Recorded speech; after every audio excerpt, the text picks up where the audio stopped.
오늘 우리는 추수감사주일 예배를 드리는데요. 성경에 나오는 것처럼 목축업이나 농업을 하는 시대는 아니지만 개인적으로 올 한 해를 보내면서 감사한 일이 무엇인가 하고 생각해 보았습니다. 첫 번째 감사는 때마다 끊어지지 않는 우리의 공동체를 향하신 하나님의 말씀이 있었다는 것이 얼마나 감사한지. 육적인 배고픔만 배고픔이 아니라 영적으로 목이 말라서 굶어 죽는 우리 시대를 보면 말씀이 임하고 말씀이 내 삶의 사건이 되었다는 것, 특별히 코로나를 겪으면서 이제는 영원한 것이 무엇인지 알게 되었다는 것입니다. 그래서 우리는 영원하신 말씀 앞에 내 삶을 결단하고 내 삶을 그 앞에 결론을 내리는 시간이 되었다는 것이 너무 감사합니다. 두 번째 감사의 이유는 이런 것입니다. 오늘 우리가 읽었던 말씀과 같이 코로나의 어려운 시간들을 떠나지 않고 그 자리를 지켜준 성도님들이 감사의 이유입니다. 그래서 오늘 옆에 있는 이 한 분 한 분이 그냥 이 자리에 온 것 같지만 에클레시아 교회라고 하는 것은 하나님이 그곳에 옮겨서 심어 놓으셨다라고 하는 말이기 때문에 오늘 주님이 나를 여기에 심어 놓으셨구나라는 믿음으로 떠나지 않고 자기의 자리를 지켜준 성도님들이 얼마나 감사한지 모릅니다. 여러분, 사랑이라고 하는 것은 희생, 구체적인 희생이 따르기 마련입니다. 우리가 그토록 외치는 복음이라고 하는 것이 무엇입니까? 요한복음 3장 16절은 하나님이 이처럼 세상을 사랑했다고 하는 것이 복음입니다. 그런데 더 중요한 것이 있다면 그 사랑이 어떤 것인지 우리에게 가르쳐 주는데 그것은 바로 하나밖에 없는 독생자 예수 그리스도를 우리를 위해서 내어주시고 누구든지 저를 믿으면 멸망치 않고 구원을 받는다고 하는 이 놀라운 복음의 소식을 우리는 듣고 있는 것입니다. 사도 바울이 유일하게 그 일생 동안 자랑한 것이 있다면 유독 십자가 외에는 내가 자랑할 것이 없다고 했습니다. 십자가를 바라보는 눈은 서로 다르지만 사도 바울은 많은 것 자랑할 수 있음에도 불구하고 예수님이 나를 사랑하시는 가장 구체적인 증거가 바로 이 십자가이기 때문에 십자가 외에는 내가 자랑할 것이 없다고 고백합니다. 여러분, 오늘 에베소서 1장 23절 교회는 내 몸이니 그의 몸이니 라는 말씀이 있습니다. 교회는 다시 말씀드리면 예수 그리스도의 몸이라는 것입니다. 많은 사람들이 놓치고 살아가는 것 중에 우리가 예수님을 사랑하는데 어떻게 사랑하는지 스스로 자기 증명을 하지 못할 때가 있습니다. 오늘 에베소서 1장 23절 교회는 그의 몸이니라고 하는 것으로 보아 우리가 주님을 사랑하는 그 증거는 주님의 몸된 교회를 사랑하는 그것이 가장 큰 증거입니다. 그런 면에서 저는 코로나 시간 동안 그 자리를 지키고 오히려 어떻게 해서든지 교회를 세워가려고 목사님 헌금 줄지 않았나요? 목사님 선교지 줄지 않았나요? 라고 오히려 물어오시면서 그냥 5,000원 하시던 우리 권사님 10,000원 하시고 더 하시려고 몸부림치면서 교회를 세워가는 모습에 얼마나 많은 감동을 받았는지 모릅니다. 저는 오늘 여러분에게 말씀을 증거하면서 여러분의 생각을 확장시키고 환기를 시키기 위해서 먼저 질문을 드리려고 합니다. 그 질문은 다른 것이 아니라 제가 열거하는 이 많은 단어 안에 특별히 교회 안에서 우리가 사용하고 있는 이 언어들의 공통점이 무엇일까라는 것입니다. 한번 가만히 생각해 보세요. 사랑, 은혜, 평강, 용서, 관용, 또 무슨 단어가 있을까요? 긍휼, 섬김, 나눔, 이 많은 단어들의 공통점이 무엇일까요? 여러분, 이 많은 단어들, 특별히 우리가 교회에서 너나 할 거 없이 수도 없이 사용하는 이 많은 단어들은 혼자 할 수 없는 것이라는 특징이 있습니다. 무슨 말이냐면 혼자 은혜 받을 수 있지만 혼자서는 그 은혜를 유지할 수 없게끔 만든 것이 하나님의 놀라운 교회를 향한 비밀입니다. 그런가 하면 평강을 혼자 지킬 수 있을 것 같지만 서로 격려하는 사람을 통하여 그 평강이 계속될 수 있는 것입니다. 어떤 이는 말하기를 이 사랑 함께하기가 버거워서 홀로 내가 그냥 사랑하면서 주님 앞에 내 신앙 지키겠다고 말을 하는 모습들을 봅니다. 그러나 이것조차도 서로 사랑할 때 온전해지고 완성되는 놀라운 능력이 있습니다. 제가 여러분께 질문 던진 이 많은 단어는 사실 공동체적인 언어이며 관계적인 언어입니다. 다시 말씀드리면 교회라고 하는 이 공동체는 관계를 맺고 서로 살아감을 통해 성숙함을 이루는, 아직 완성된 것은 아니기 때문에 죄인들의 공동체이기 때문에 여전히 부족한 투성이지만 우리는 이 관계 속에서 서로 지체됨을 확인함을 통해 완성되어 가지고 온전해지는 일들을 경험할 수 있다는 것입니다.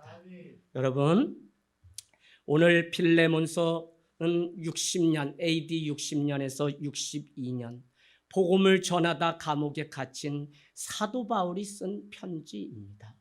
복음을 전했다는 그 이유 때문에 그의 인생이 영어의 몸이 돼서 갇히게 되었음에도 불구하고 오늘 그는 복음의 참맛을 알았기 때문에 옥중에서 낳은 아들이 있는데 그의 이름이 오네시모라고 10절에 말씀하고 있습니다. 그런가 하면 이렇게 말씀하고 있습니다. 17절, 그러므로 내가 나를 동역자로 할진대 그를 나의 동역자로 여기듯 그도 빌레몬 너에게 동역자로 여겨달라고 하는 간청이 그에게 있는 것을 볼 수 있습니다. 여러분, 일곱 집사, 사도행전에 나오는 일곱 집사는 사실 구저의 일을 위해서 일곱 집사님들을 이렇게 선택해서 세웠습니다. 그러나 우리가 아는 것처럼 빌립과 같은 집사님은 복음을 전하다 그는 옥고를 치르는 일들이 있었던 것을 보면 우리의 일이라고 하는 것은 복음을 알고 이 말씀을 전하는 것 외에는 없다는 사실입니다. 마가복음 3장 14절로 한번 가보실까요? 마가복음 3장 14절, 12 제자를 부르신 이유가 있습니다. 오늘 우리를 제자로 부르시기 위해서 예수님은 동산에 올라가서 기도를 하시고 3장 14절에 제자를 부르신 이유를 세 가지로 말씀하고 있는데 그 첫 번째는 다른 것이 아니라 나와 함께 있게 하려고, 즉 함께 예배하고 동행하려고 우리를 오늘 제자로 삼아주셨다는 것입니다. 그래서 제자됨의 삶의 첫 번째 덕목은 일을 많이 하고 무엇을 많이 함이 아니라 오늘 내게 주어진 많은 이 낙엽이 물이 들고 햇볕 한 절이 들어오는 이 시간에도 우리는 하나님이 나와 함께 하심을 인정하고 동행하는 그 은혜를 누림이 중요하다는 것입니다. 동양의 우리의 영성이라고 하는 것은 내가 고행을 하고 수행을 해서 막 부르짖어서 무조건 찾아가야 되는 그런 영성으로 우리는 배워왔지만 사실 놓치고 있는 것 중에 한 가지는 이미 우리에게 주신 그것을 감사함으로 누릴 수 있게 하려고 요한일서 1장 3절은 예수 그리스도 안에서 너희가 사귐과 누림이 가능하다고 하는 이 기쁜 소식을 전하려고 이 편지를 쓴다고 말씀하고 있습니다. 여러분, 우리는 누려야 됩니다. 최고의 영성은 다른 것이 아니라 예수님을 만났다면 자유함을 누릴 수 있는 그 은혜가 우리에게 있기를 원합니다. 두 번째는 왜 불렀다고 말씀하고 있습니까? 나가서 전도의 일을 하게 하려고. 즉 다시 말씀드리면 제자를 부른 이유도 말씀을 먹고 말씀을 증거하는 그 삶을 위해서 불렀다는 것입니다. 세 번째는 나가서 귀신을 내어 쫓는 그 일을 하게 하려고 불렀다는 것입니다. 여러분, 이와 같이 성도의 삶의 자리는 복음에 반응하면서 살아가는 것입니다. 우리가 복음이 아니라 말씀이 아니라 은혜가 아니라 그냥 우리가 돈이 있고 무엇이 있기 때문에 선행을 베풀면 우리는 액션이라고 얘기하지, 반응이라고 말하지 않는다고요.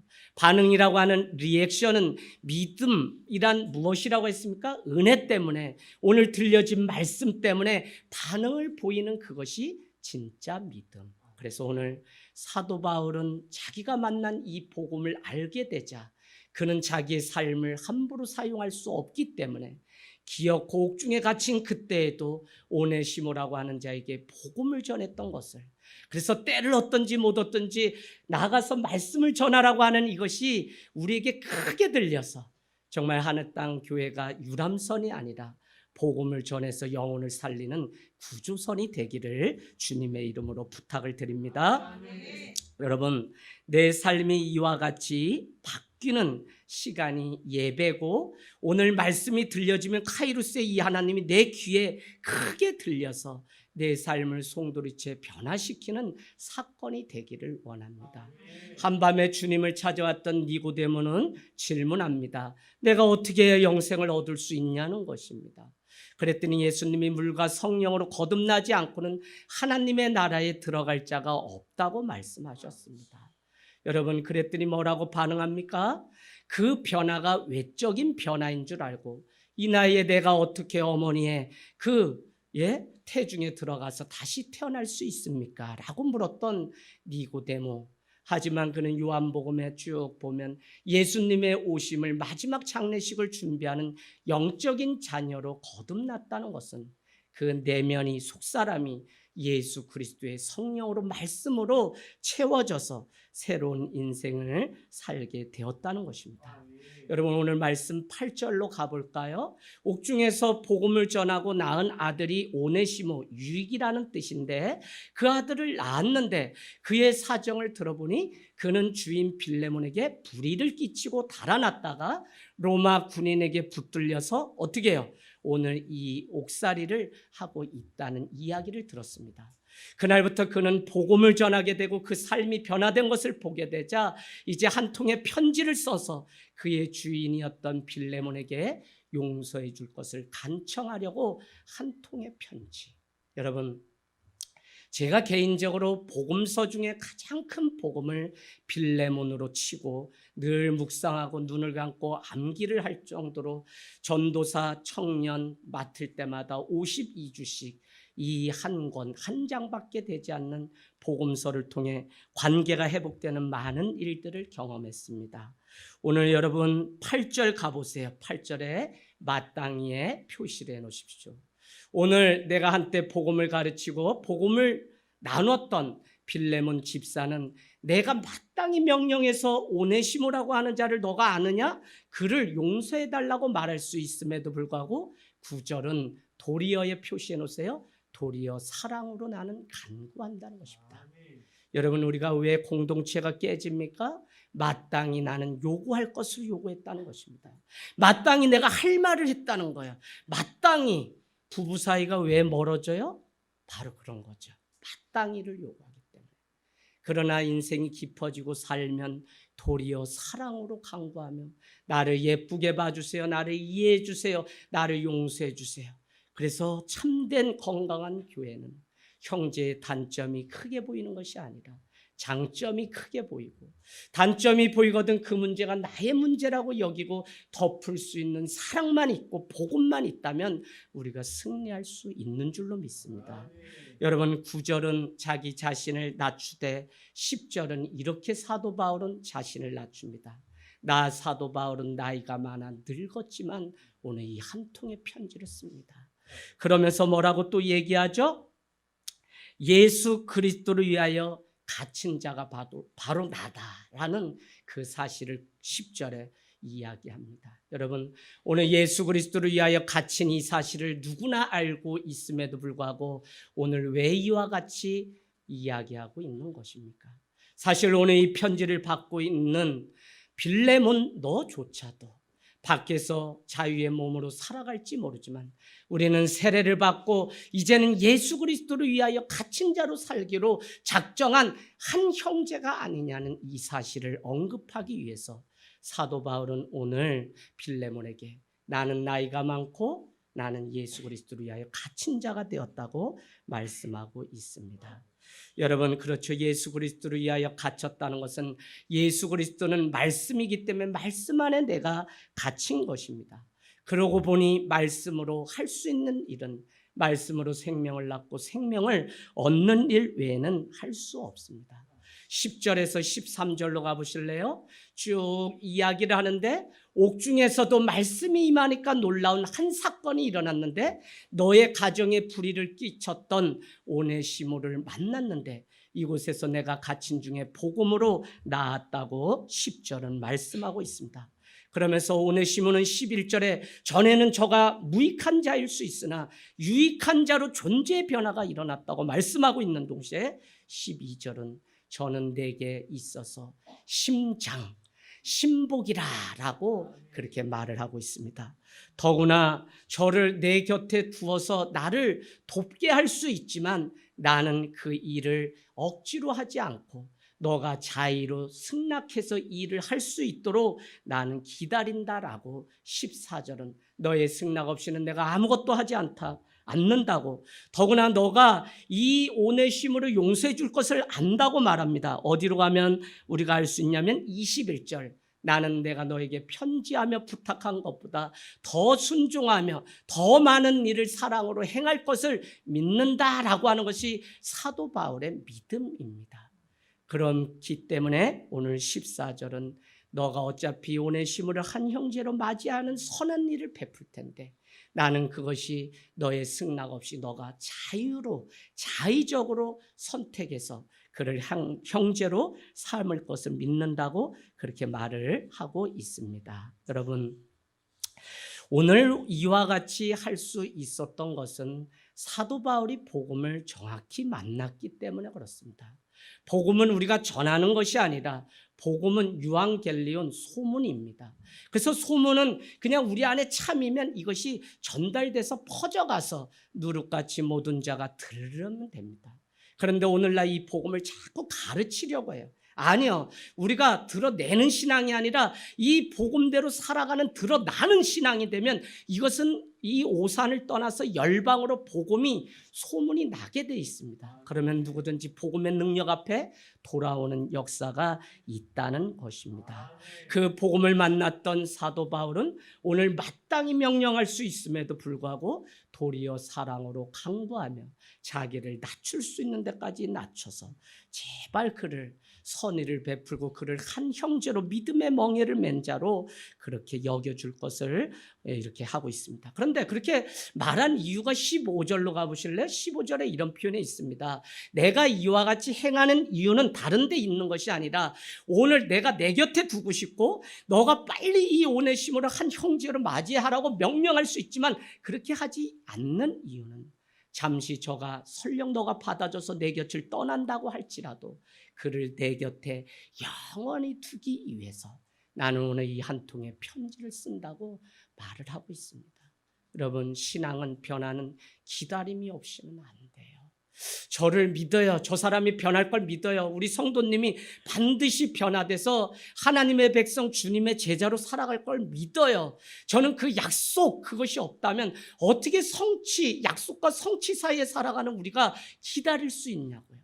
신뢰고 믿음이고, 남녀가 결혼하지만 사랑을 해서 결혼한다고 하지만 신뢰를 바탕으로 하지 않는 사랑은 다 깨지는 것을 보게 됩니다.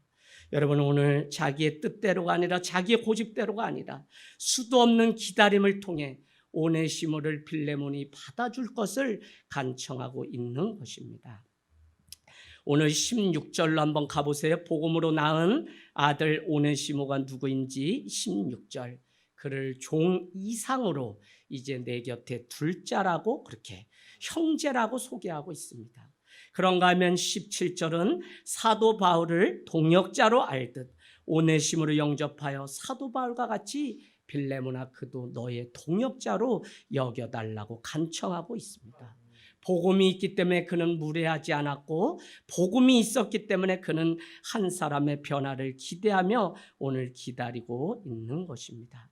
여러분, 결국 오네시모는 동역자의 심장과 같은 자가 되었고, 이전에 오네시모로 보지 말고 부디 하나님의 나라를 위하여 함께 하나님이 심어놓은 동역자로 여길 것을 이렇게 간청하고 있는 것입니다.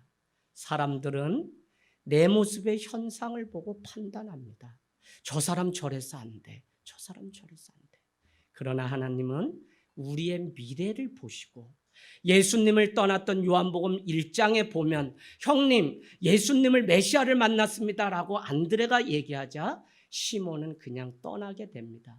그럼에도 불구하고 그가 변화되면, 성령을 체험하면 그 인생 가운데 놀라운 일이 있을 것을 알고 요한복음 1장 23절입니까? 예수님은 그를 베드로라고 부릅니다. 왜요?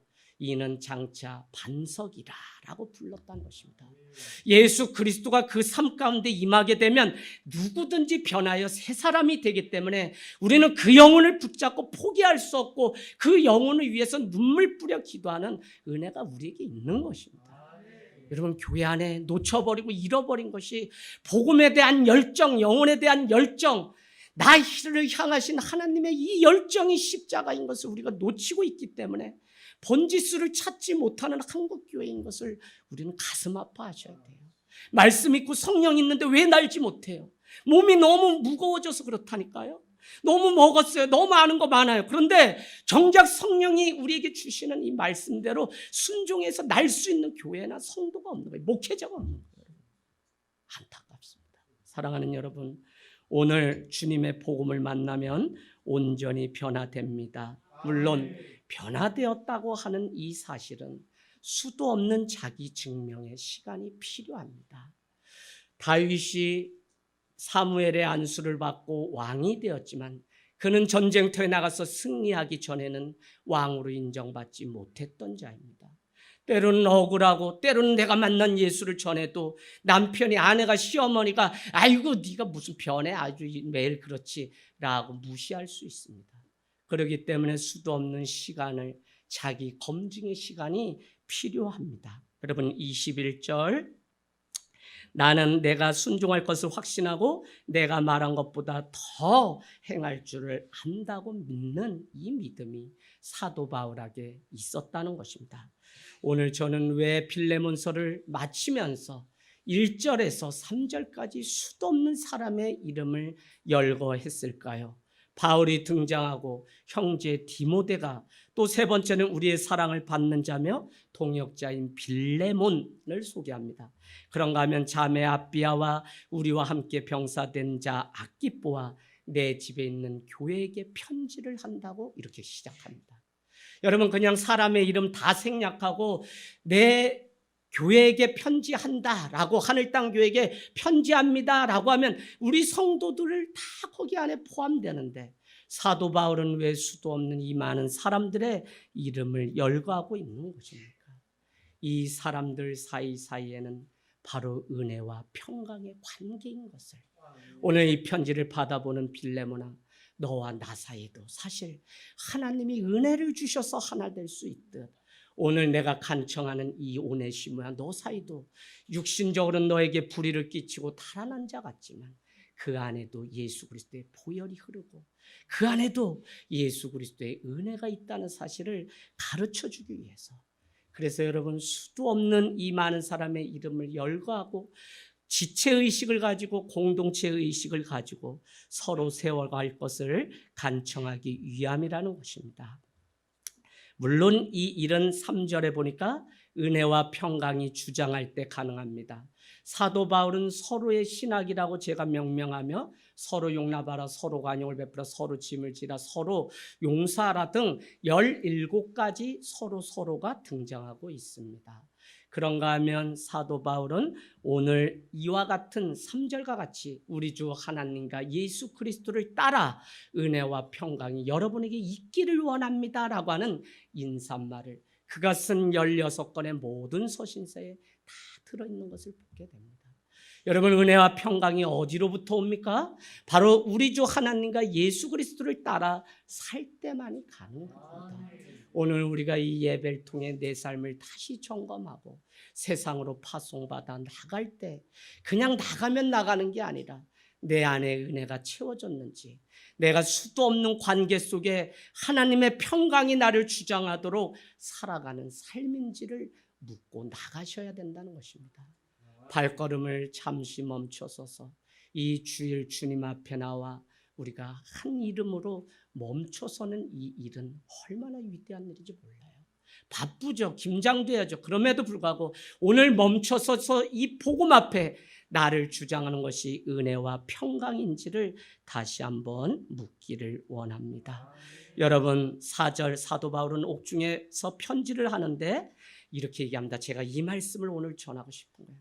내가 이 옥중에서 항상 감사함으로 기도할 때 그 이유가 뭐라고요? 너를 말하면, 너 때문에 내가 항상 기도하고 내가 항상 감사한데 그 이유가 5절, 6절에 등장하고 있는 것이죠. 감사의 이유는 5절에 주 예수와 모든 성도에 대한 빌레몬의 사랑과 믿음이 있었다는 소문을 옥중 안에서 들었다는 것입니다. 더 나아가서는 7절에 보니까 빌레몬이 하는 믿음의 교제가 결국 우리 가운데 선이 무엇인지 알게 해주었고 그리스도께서 주신 이 착한 선에 이르도록 우리를 붙잡아 준 사람이 바로 빌레몬 너였다라고. 그래서 나는 너를 생각할 때마다 감사하다는 것입니다. 여러분, 감사하다고 하면 우리는 보통 하나님 앞에만 붙이는 일임에도 불구하고 오늘 제가 굳이 이 본문을 택한 것은 성경에서 너로 인해서, 나로 인해서, 우리로 인해서, 지체로 인해서 감사한 것이 교회고 우리의 신앙이구나라는 사실을 알게 되었다는 것입니다. 여러분, 70년 만에 복음이 돌아왔습니다. 어떻게 해요? 엘리 대제사장이 그의 아들 홈리와 비니아스가 졸다가 법궤를 빼앗기게 됩니다. 그것이 돌아오기까지 70년, 그것이 예루살렘에 안치되기까지 다윗이 왕이 된 지 20년 만에, 다른 사람은 다 사울 왕도 기억하지 못했는데 다윗은 왕이 되었을 때 그 법궤가 어디 있는지 먼저 찾게 되죠. 그 말씀이 예루살렘으로 돌아오는 날 다윗은 다른 것 하지 않고 기뻐서 춤을 추며 하나님 앞에, 물론 그것을 보고 책망하는 여인이 있었죠. 여러분, 말씀이 내 삶 가운데 온다는 거, 말씀이 오늘도 내 삶 가운데 놓고 한다는 거, 이게 얼마나 중요한 내 삶의 일대적인 사건인지 모릅니다. 우리는 모두의 교회, 주님의 교회, 우리 교회가 아닌 주님의 교회, 모두의 교회, 잠시 왔다 잠시 멈춰서 가는 예배일지라도 오늘 우리를 향하신 주님의 말씀이 여러분 삶 가운데 그대로 임하기를 주님의 이름으로 부탁을 드립니다.